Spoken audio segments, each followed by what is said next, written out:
Hello everyone, कैसे हो आप। आज हम कक्षा 5 गणित की वर्कशीट हल करेंगे जिसका उपविषय है सममित और असममित आकृतियाँ। तो चलिए वर्कशीट हल करते हैं।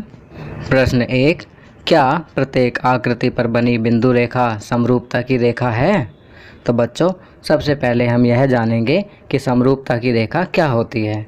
समरूपता की रेखा वह रेखा होती है जब आकृति को उस रेखा से मोड़ा जाता है तब दोनों हिस्से एक दूसरे को पूरी तरह से ढक लेते हैं। तो चलिए अब नीचे दी गई आकृतियों को देखते हैं कि अगर उन्हें उस रेखा से मोड़ा जाए तो क्या वह एक दूसरे को पूरी तरह से ढक लेंगे। पहली आकृति देखते हैं। तो यहाँ हम लिखेंगे हाँ, अगर पहली आकृति को रेखा से मोड़ा जाए तो दोनों हिस्से एक दूसरे को ढक लेंगे। दूसरी आकृति नहीं।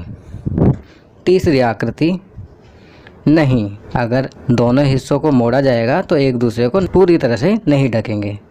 चौथी आकृति हाँ, अगर रेखा से दोनों हिस्सों को मोड़ा जाएगा तो दोनों हिस्से एक दूसरे को पूरी तरह से ढक लेंगे। पांचवी आकृति नहीं। छठी आकृति हाँ, यहाँ रेखा से दोनों हिस्सों को मोड़ेंगे तो वो एक दूसरे को पूरी तरह से ढक लेंगे। सातवीं आकृति हाँ, यदि हम रेखा से दोनों हिस्सों को मोड़ेंगे तो वो एक दूसरे को पूरी तरह से ढक लेंगे। आठवीं आकृति नहीं। चलिए अब यहाँ लिखा है उपरोक्त प्रश्नों का उत्तर नीचे हाँ या नहीं में लिखें। तो यहाँ हम लिखेंगे पहले में हाँ, दूसरे में नहीं, तीसरे में नहीं, चौथे में हाँ, पांचवे में नहीं, छठे में हाँ, सातवें में हाँ, आठवें में नहीं। चलिए आगे बढ़ते हैं। प्रश्न 2, प्रत्येक आकृति पर समरूपता की एक रेखा खींचिए।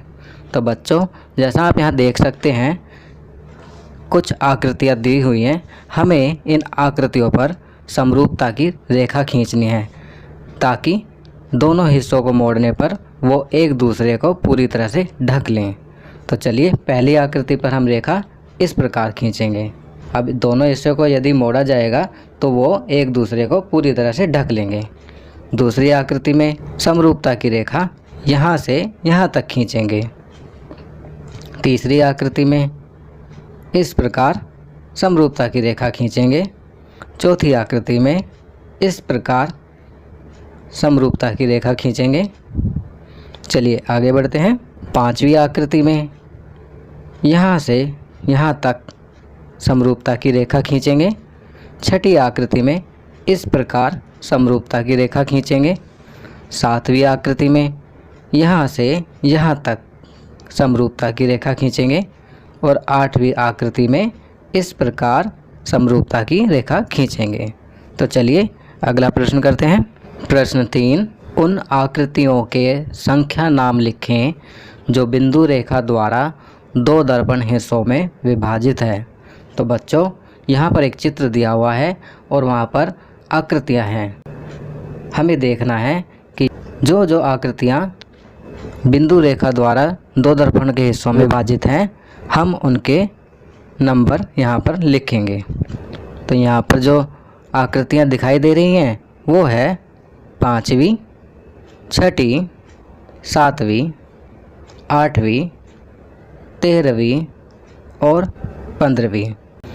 अगर आप इन आकृतियों को ध्यान से देखेंगे तो आप पाएंगे कि बिंदु रेखा द्वारा दो दर्पण हिस्सों में ये आकृतियाँ विभाजित हैं। तो बच्चों, ये वर्कशीट यहाँ कंप्लीट होती है। अगर आपको यह वीडियो अच्छी लगी तो इसे लाइक एंड शेयर ज़रूर करें। अन्य विषयों पर बने हमारे लेटेस्ट वीडियोस को देखने के लिए चैनल को सब्सक्राइब करना ना भूलें और देखते रहिए हमारा channel knowledge kingdom. Thank you.